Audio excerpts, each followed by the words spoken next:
Sobat penyintas, bagi Anda pecinta bakso jangan sampai ketinggalan nih. Warung bakso yang satu ini benar-benar spesial bin ajaib. Pasalnya, toppingan bakso ini sebadan-badan sapi ada semua loh sobat. Mulai dari kepala sampai ujung ekor. Warung bakso ini juga sangat ramai pengunjungnya. Warung bakso Kamemet ini berlokasi di Bekasi sobat. Warung bakso ini juga sangat fenomenal. Jika kalian ingin menikmati bakso Kamemet ini, harus rela antri dan bersabar ya sobat. Menurut pedagangnya, setiap hari ia bisa menjual kurang lebih 3 kuintal bagian badan sapi. Tidak hanya toppingnya yang beragam, baksonya juga nggak kalah banyak sobat. Di antaranya ada bakso biasa, bakso jumbo daging, bakso jumbo urat, bakso lava, dan bakso rusuk. Belum lagi kuahnya yang sangat mantap. Ada segala macam jenis kuah, mulai dari yang original sampai yang cabai pedas. Penjual sengaja menyediakan menu dengan beragam aneka topping supaya pembeli bebas memilih dan tidak bosan dengan satu topping saja sobat. Menu favorit di warung bakso ini adalah si tulang muda yang pas banget disantap saat masih panas. Jangan sekali-kali menyantapnya saat sudah dingin ya sobat, karena akan muncul semua lemaknya. Yuk sobat, mendingan langsung aja cobain semuanya. Kapan lagi kan ya bisa main ke sini?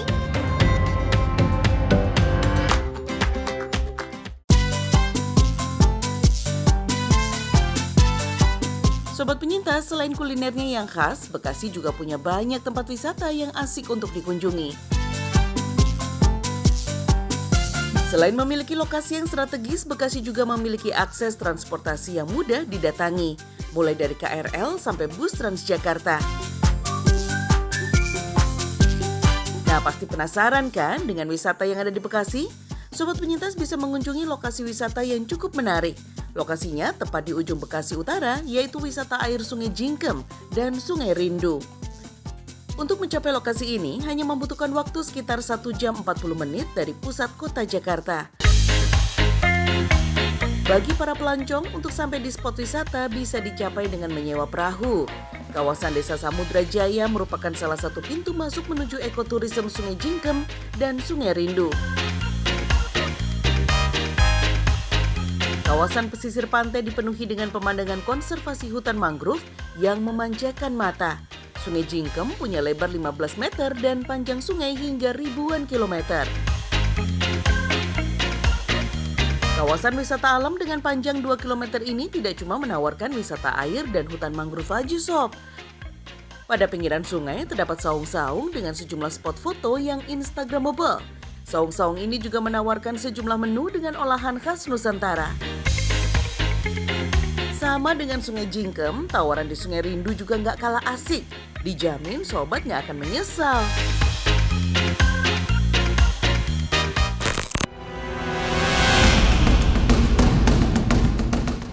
Sobat penyintas, setelah puas berwisata, ada baiknya agar tetap waspada dan menjaga keselamatan keluarga Anda.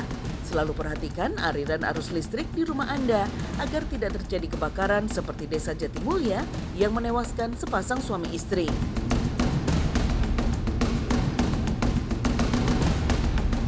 Sepasang suami istri tewas terbakar di Bekasi, Jawa Barat. Pasutri itu diduga terjebak pada saat kobaran api sudah membesar. Jenazah korban baru berhasil dievakuasi pada hari Senin siang. Keduanya ditemukan dalam keadaan sudah tidak bernyawa di depan tangga rumahnya.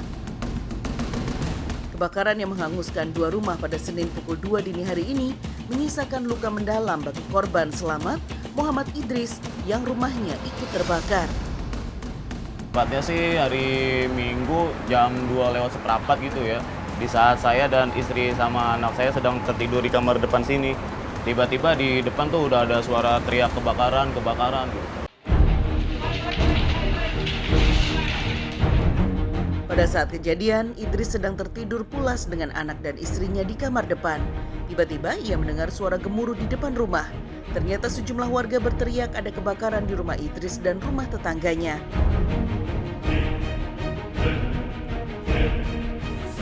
Di sebelah kanan rumah saya, persis ya.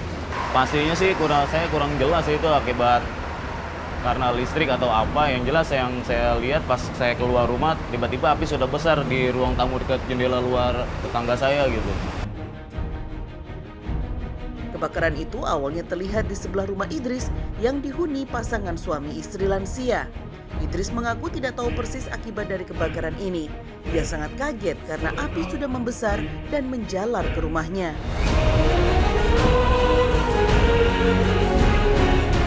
Pertama-tama saya langsung keluar nyelamatin anak istri dan keponakan saya.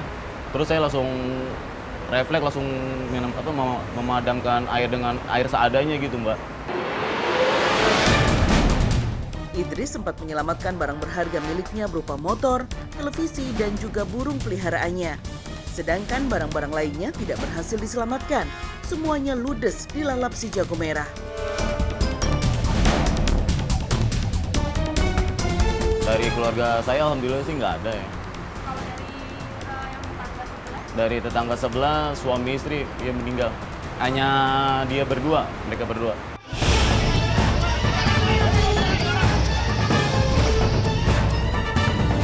Usai api berhasil dipadamkan, warga menemukan pasangan suami istri lansia sudah tewas di tempat. Tetangga sebelah rumah Idris itu tidak sempat menyelamatkan diri dari kebakaran. Sedangkan Idris bersama keluarganya berhasil selamat tanpa luka.